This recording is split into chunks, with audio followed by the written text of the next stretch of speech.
everyone, and welcome back to my channel, Fantasy World. And today I'm going to be reading How the Grinch Stole Christmas. Well, I decided to read this book because one of my dear subscribers asked me to read a book about Christmas, so I decided to read a book about Grinch. And behind me, here, you see, is Grinch. Let's get started. How the Grinch Stole Christmas. Every Who down in Whoville liked Christmas a lot. But the Grinch, who lived just north of Whoville, did not. The Grinch hated Christmas, the whole Christmas season. Now please don't ask why. No one quite knows the reason. It could be his head wasn't screwed on just right. It could be, perhaps, that his shoes were too tight. But I think that the most likely reason of all may have been that his heart was 2 sizes too small. Here's Grinch. But whatever the reason, his heart or his shoe, he stood there on Christmas Eve, hating the Whos, staring down from his cave with a sour, grinchy frown at the warm, lighted windows below in their town. For he knew every Who down in Whoville beneath was busy now hanging a mistletoe wreath. And they're hanging their stockings, he snarled with a sneer. Tomorrow is Christmas. It's practically here. Then he growled with his Grinch fingers nervously drumming. I must find some way to stop Christmas from coming. For tomorrow, he knew all the Who girls and boys would wake bright and early.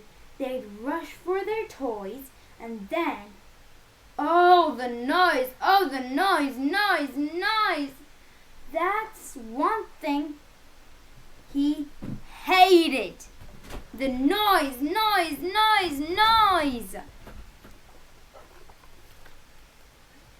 a photo. Then the Whos, young and old, would sit down to a feast, and they'd feast, and they'd feast, and they'd feast. They would feast on Who pudding and rare Who roast beast, which was something the Grinch couldn't stand in the least.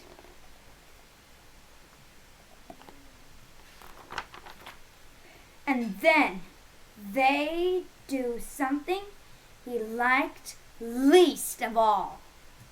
Every Who down in Whoville, the tall and the small, who'd stand close together with Christmas bells ringing, they'd stand hand in hand, and the Whos would start singing. And they'd sing, and they'd sing, and they'd sing. And the more the Grinch thought of the Who Christmas sing, the more the Grinch thought, I must stop this whole thing. Why, for 53 years I've put up with it now. I must stop this Christmas from coming. But how? Then he got an idea. An awful idea. The Grinch got a wonderful, awful idea.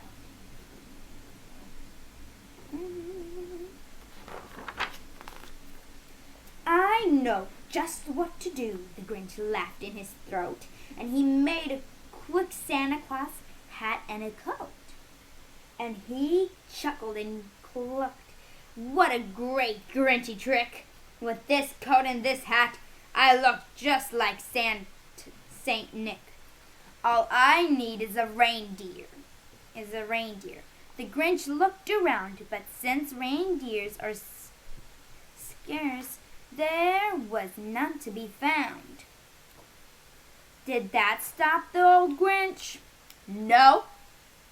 The Grinch simply said, if I can't find a reindeer, I'll make one instead. So he called his dog Max. Then he took some red thread and he tied a big horn on the top of his head.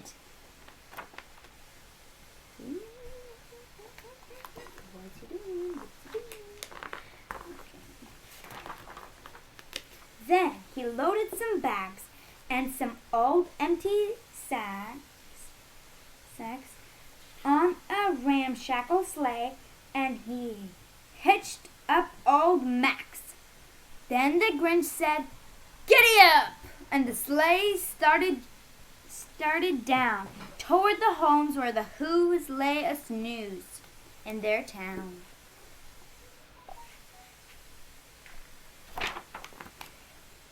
All their windows were dark. White snow filled the air. All the Who's were all dreaming sweet dreams without care when he came to the first little house on the square. This is stop number 1, the old Grinch Claus hissed, and he climbed to the roof, empty bags in his fist. Then he slid down the chimney, a rather tight pinch, but if Santa could do it, then so could the Grinch. He got stuck only once for a moment or two.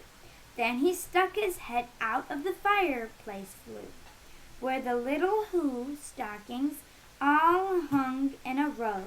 "These stockings," he grinned, "are the first thing to go." Who's stealing the stockings? That's great. Then he slithered and slunk with a smile most unpleasant around the whole room. He took every present: pop guns and bicycles, roller skates, drums, checkerboards, tricycles, popcorn, and plums, and he stuffed them in a bag. Then the Grinch very nimbly stuffed all the bags, one by one, up the chimney, stealing the presents. Then he slunk to the icebox. He took the Who's feast, he took the Who's pudding, he took the roast beast. He cleaned out that icebox as quick as a flash. Why, that Grinch even took their last can of Who hash. Then he stuffed all the food up the chimney with glee. "And now, Grinch," grinned the Grinch, "I will stuff up the tree." Cleared the house. And the Grinch grabbed the tree and he started to shove when he heard a small sound like the coo of a dove. He turned around fast and he saw a small Who. Little Cindy Lou, who was not more than 2. The Grinch had been caught by this tiny Who daughter, who'd got out of bed for a cup of cold water. She stared at the Grinch and said, "Santa Claus, why? Why are you taking our Christmas tree? Why?" This is the little Who. But you know that old Grinch was so smart and so slick. He thought up a lie, and he thought it up quick. "Why, my sweet little tot," the fake Santa Claus lied, "there's a light on this tree that won't light on one side. So I'm taking it home to my workshop, my dear. I'll fix it up there. Then I'll bring it back here." And his fib fooled the kid. Then he patted her head and he got her a drink and he sent her to bed. And when Cindy Lou, who went to bed with her cup, he went to the chimney and stuffed the tree up. Okay. Then the last thing he took was the log for their fire. Then he went up the chimney himself, the old liar. On their walls he left nothing but hooks and some wires, and the one speck of food that he left in the house was a crumb that was even too small for a mouse. The mouse, he literally left nothing. Then he did the same thing to the other whose houses, leaving crumbs much too small for the other whose mouses. It was 1:15 dawn. All the who's still abed, all the who's still a snooze, when he packed up his sled, packed it up with their presents, their ribbons, their wrappings, their tags, and the tinsels, the trimmings, the trappings.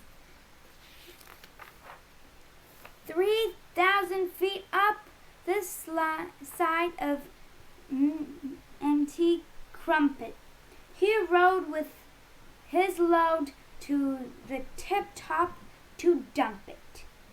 Pooh, pooh, to the hoof, he said grinchishly, humming.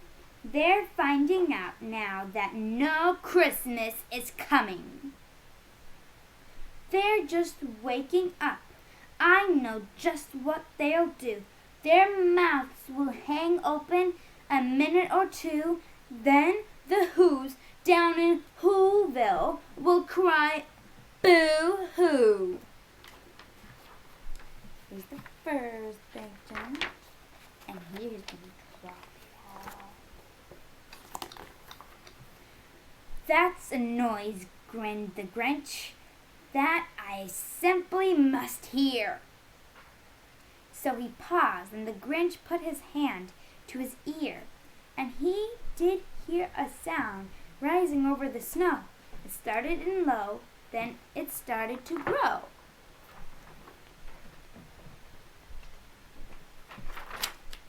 But the sound wasn't sad.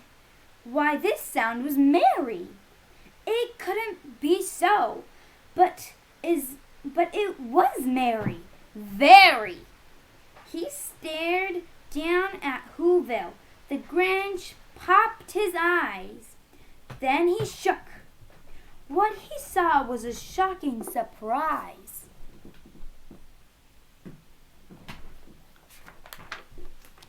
Every Who down in Whoville, the tall and the small, was singing without any presents at all. He hadn't stopped Christmas from coming. It came. Somehow or other, it came just the same. And the Grinch, with his Grinch feet ice cold in the snow, stood puzzling. How could it be so? It came without ribbons. It came without tags. It came without packages, boxes, or bags. And he puzzled 3 hours till his puzzler was sore. Then the Grinch thought of something he hadn't before. Maybe Christmas, he thought, doesn't come from a store. Maybe Christmas, perhaps, means a little bit more.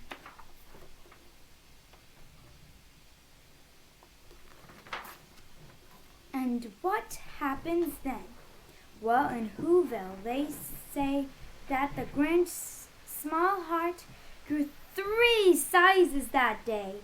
And the minute his heart didn't feel quite so tight, he whizzed with load through the bright morning light, and he brought back the toys and the food for the feast. And he himself, the Grinch, craved the roast beast.